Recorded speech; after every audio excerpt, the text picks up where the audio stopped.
Hey everyone, welcome back to my channel manifest with Miss T. आज हम बात करेंगे रिवीजन की। एक अनाउंसमेंट है जो कि बहुत इंपॉर्टेंट और बहुत ही एक्साइटिंग है आप लोगों के लिए। अगर आप इस वीडियो पे कमेंट करते हो, ऐसा कमेंट जो कि बहुत इंटरेस्टिंग होगा या मुझे पसंद आएगा, बेसिकली कोई किसी भी एक पर्सन को I will randomly select and उस पर्सन के साथ मैं 1-on-1 व्हाट्सएप चैट पे एक कंसल्टेशन फॉर 15-20 मिनट्स रखूँगी, जिसमें कि आप पर्सनली अपने मैनिफेस्टेशन से रिलेटेड क्वेश्चंस मुझसे पूछ सकते हो और आपके क्वेश्चंस को मैं आंसर करूँगी।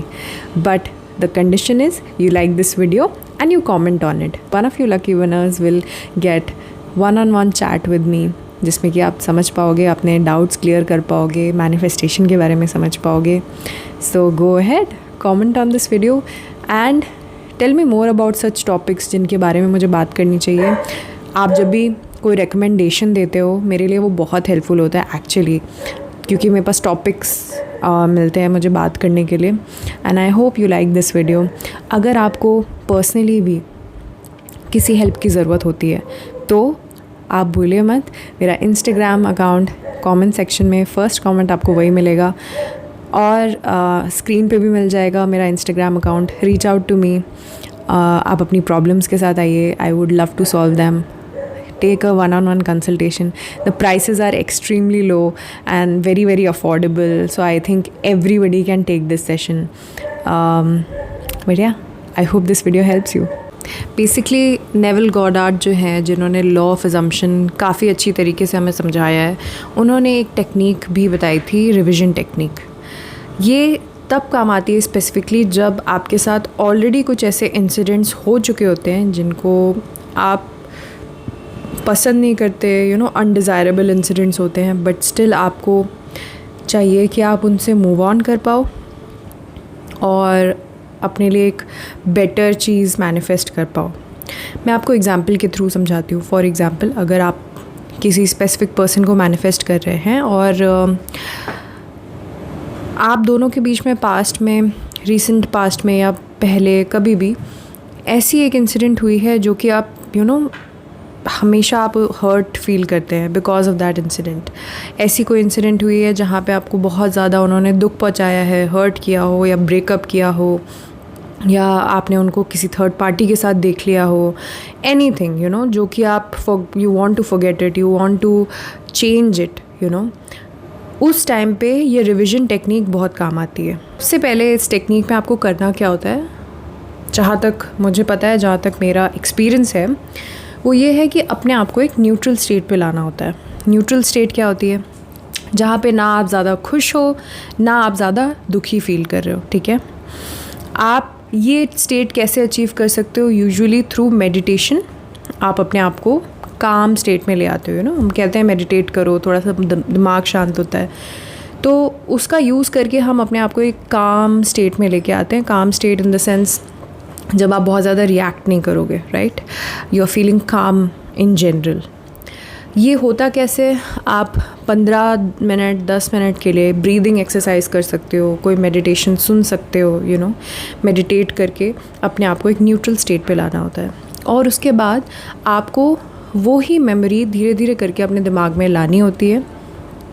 स्लोली एंड स्टेडली आपको उसके एस्पेक्ट्स चेंज करने होते हैं। ओके, लाइक फॉर एग्ज़ाम्पल, अगर आप चाहते हो कि आपको स्कॉलरशिप मिले, ओके, और आपको पास्ट में, रीसेंट पास्ट में ऐसा एक मेल आया है किसी कॉलेज से जहाँ पे आप एडमिशन लेना चाहते हो कि आपको स्कॉलरशिप उतनी नहीं मिल रही है। ओके, मे बी 40% मिल रही है, मे बी 60% स्कॉलरशिप मिल रही है, but you wanted 90% scholarship. Okay, तो आप बार बार क्या करोगे, उसी चीज़ को रिवाइज़ करके आप मेल को इमेजिन करोगे कि आपको मेल आया है।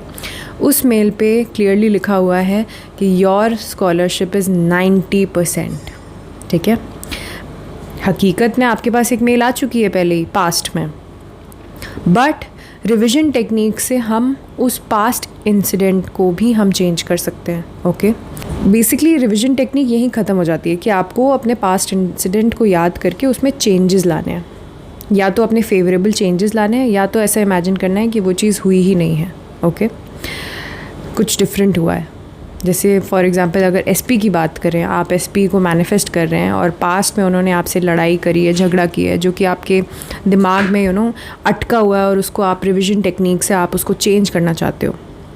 आप क्या करोगे, उसी मोमेंट में जा कर के एसपी के मुंह से जो शब्द निकल रहे हैं उनको चेंज करके यू विल इमेजिन कि वो कुछ और बोल रहे हैं आपको। वो बोल रहे हैं कि your person loves you, okay, they want to spend the rest of the life with you. ठीक है, इस तरह के हम चेंजेस अपनी मेमोरी में लाते हैं और स्लोली एंड स्टेडीली ये देखा गया है जब आप रिविजन मेथड सक्सेसफुली कर लेते हो तो एक्चुअल में आपके एसपी को पास्ट की चीज़ें वो भूल जाते हैं। कुछ चेंज होकर के वो बोल रहे होते हैं, जो आपने इमेजिन किया है वो चीज़ करके वो बोल रहे होते हैं, राइट। सडनली आप देखोगे कि मेल जो आया था आपने मिसरीड किया था मे बी, और आपको उसमें 90% स्कॉलरशिप मिल चुकी है। So something like that will happen automatically. मेरा टेक थोड़ा सा डिफरेंट है, वो इस वजह से है क्योंकि पर्टिकुलरली मेरे लिए या आपके ऊपर डिपेंड नहीं होता, but for me only, okay, this is my take, again and again I am repeating it, कि मुझे ऐसा लगता है मैं कम्प्लीटली डिनाई नहीं कर पाती हूँ कभी भी पास्ट को, क्योंकि वो चीज़ हो चुकी होती है और वो चीज़ इतना इम्पैक्ट कर चुकी होती है। फॉर एग्जांपल अगर मेरी कभी किसी दोस्त से लड़ाई हो गई, राइट, और अब मैं रिवीजन टेक्निक कर रही हूँ और मैं बार बार वो सिचुएशन अगर याद करके उसको चेंज करने की कोशिश कर रही हूँ, तो मेरे साथ क्या होता है ना कि थोड़ा बहुत रेजिस्टेंस फील होता है मुझे। पास्ट को एकदम से कैसे इग्नोर कर दूँ, राइट। मैं कैसे ये इमेजिन कर लूँ कि यस मेरे फ्रेंड ने मुझे ये सब चीज़ें नहीं बोली हैं, मुझे हर्ट हुआ था तो वो चीज़ रह जाती है, ओके। सो फॉर मी मैं कम्प्लीटली उस सिनेरियो को नहीं चेंज करती हूँ। What I do is revision technique में, ओके, दैट थिंग हैपेंड, मेरे फ्रेंड ने मुझे ऐसा ऐसा चीज़ें बोली जो कि मुझे बुरा लगा, हमारी लड़ाई हुई, this thing has hurt me, now I will revise it. How, मैं इमेजिन करती हूँ कि उस फ्रेंड ने यस वो सारी चीज़ें बोली, but later on they have apologised, she has apologised, okay.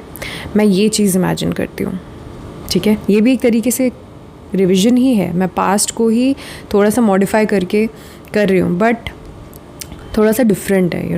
Usually revision technique में हम उसी मोमेंट को हम चेंज करते हैं, बट मेरे लिए क्या है, थोड़ा सा रेजिस्टेंस आता है रिविजन टेक्निक करने में। तो what I do is, for example किसी पर्सन से, जैसे मैंने अभी बताया, लड़ाई हुई, तो मैं क्या करती हूँ कि उसको कम्प्लीटली इग्नोर नहीं करती हूँ कि हाँ लड़ाई तो हुई ही नहीं कभी, उस फ्रेंड ने मेरी तारीफ़ करी या मुझे बहुत अच्छा बोला, नहीं। I repeated in my mind कि यस लड़ाई हुई थी, but I want to change that. So अब मैं क्या इमेजिन करती हूँ, वो ही फ्रेंड आ करके मुझसे सॉरी बोल रही है, ओके। मैं ये चीज़ इमेजिन करने लग जाती हूँ। इसी तरह से मैं एक एग्जांपल देती हूँ, एक सक्सेस स्टोरी आप इसको बोल सकते हो। मेरे अपने किसी एक रिलेटिव के साथ ऐसा हुआ था, उसको गलती से कोई एक मेल आ गई थी, राइट, एंड वो मेल काफ़ी ख़तरनाक सी थी, जिस कंपनी में वो काम करते हैं वहाँ उसके थ्रू एक इवैल्यूएशन होना था, तो वो इवैल्यूएशन इनका नहीं होना था, बट इनके पास मेल आ गई and he got very worried कि अब मैं क्या करूँ, आई एम नॉट रेडी, क्यों अचानक से मेरा परफॉर्मेंस इवैल्यूएशन हो रहा है और ये सब चीज़ें करके। So he was very panicky, बहुत ज़्यादा पैनिक कर रहे थे। And what I did was, मैंने उसको शांत किया, मैंने कहा don't worry about it, try to think about other things, कहीं और ध्यान लगाओ। तब तक मैंने सिर्फ 15-20 मिनट्स आई थिंक उतना ही अफर्म किया, बस मैंने अफर्म किया कि okay I am revising this, that ये जो इंसिडेंट हुआ है उसके बाद अभी HR का कॉल आएगा और उनको बोलेंगी कि गलती से मेल चला गया, ओके। सो ये चीज़ मैंने अफर्म करी, बार बार अफर्म करी कि गलती से मेल चला गया, गलती से मेल चला गया। एंड व्हाट हैपेंड वाज, शाम तक उनके पास कॉल आई कि वी आर वेरी सॉरी, ये गलती से मेल आपके पास आ गया है। एंड इट हैपेंड, और तुरंत ही उसका मेरे पास कॉल आया कि गलती से मेल आ गया था, thank you so much. And तो आई टोल्ड हिम कि मैंने अफर्म किया और ऐसे किया, बट मैंने पूरा दिन अफर्म नहीं किया, जस्ट 10-15 मिनट्स आई थिंक। उसके बाद मैंने छोड़ दिया उस चीज़ को, because I sort of had this belief, कोई रेजिस्टेंस नहीं आ रही थी मन में, तो आई बिलीव्ड इट कि ऑब्वियस सी बात है कि वो गलती से ही हुआ है, राइट। और ऐसा हुआ। एक दो और एग्जांपल्स हैं, बट मेरा थोड़ा सा टेक इस टेक्निक पे थोड़ा सा डिफरेंट है। मैं कोशिश ये करती हूँ, मैं कम्प्लीटली डिनाई नहीं करती हूँ कि यस नेगेटिव एक्सपीरियंस हुआ ही नहीं, ओके नेगेटिव एक्सपीरियंस हुआ, but I always repeat it to myself, I don't accept it. मैं इस चीज़ को एक्नॉलेज कर देती हूँ कि यस ये चीज़ मेरे साथ हुई, but I will not accept it, I want to change that.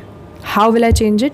Future के बिहेवियर में मैं थोड़ा सा चेंज ला करके वही एफर्मेशन करने लग जाती हूँ। इनके साथ जो भी लड़ाई थी या जो भी था उसमें मैंने एफर्मेशन किया कि वो आकर के मेरे से अपोलोजाइज़ कर रही है कि उसका मतलब नहीं था, you know what ever she said she is sorry about it and उसका मतलब नहीं था। तो इसको आप बोल सकते हो कि I manifested an apology. Revision तो नहीं हुआ बट ये अपॉलजी मैनिफेस्ट करना हुआ। आप इसको किसी भी तरीके से ले सकते हो। Basically this is what works for me. क्योंकि कई बार ऐसा होता है यार कि हम कम्प्लीटली इग्नोर नहीं कर पाते हैं जो चीज़ पास्ट में हुई है और वो चीज़ हमें हर्ट भी कर रही है। कैसे अपने आप को शांत करोगे जब तक रिवाइज़ करते रहोगे? पता नहीं, मुझे तो ऐसा लगता है कि मेरे लिए पर्टिकुलरली रिविज़न थोड़ा सा डिफरेंट होता है, बिकॉज़ मैं कम्प्लीटली चेंज उसी सिनेरियो को नहीं करती हूँ, मैं थोड़ा सा मॉडिफाई करके फ्यूचर का कॉन्टेक्स्ट में थोड़ा चेंज कर देती हूँ, राइट। एनीवेज़ रिविज़न वही था। आप चाहो आपके लिए वर्क करता है तो डेफिनेटली डू इट। देखिए manifestation is all about what works for you, okay. If revision technique जो बेसिकली है कि आप पास्ट में जा कर के पास्ट को चेंज करना, अपने दिमाग में चेंज करना, न्यू स्टोरी बार बार रिपीट करना, if that works for you good, do that, okay. अगर वो चीज़ वर्क नहीं करती और मेरी तरह आपको रेजिस्टेंस फील होता है तो आप क्या कर सकते हो? Okay this happened but I will not accept it, I want to change that. How will I change it? या तो अपॉलजी मैनिफेस्ट करके या फिर कुछ उसमें चेंज करके कि वही पर्सन आपसे कुछ और कह रहा है, वो मेल कुछ और कह रही है, और एनीथिंग ऑफ दैट सॉर्ट, जिस भी चीज़ का आपको रिविज़न करना है basically. So this was all about revision technique. किसी भी और टॉपिक पे मैं बात करूँ मुझे कमेंट्स में ज़रूर बताइए।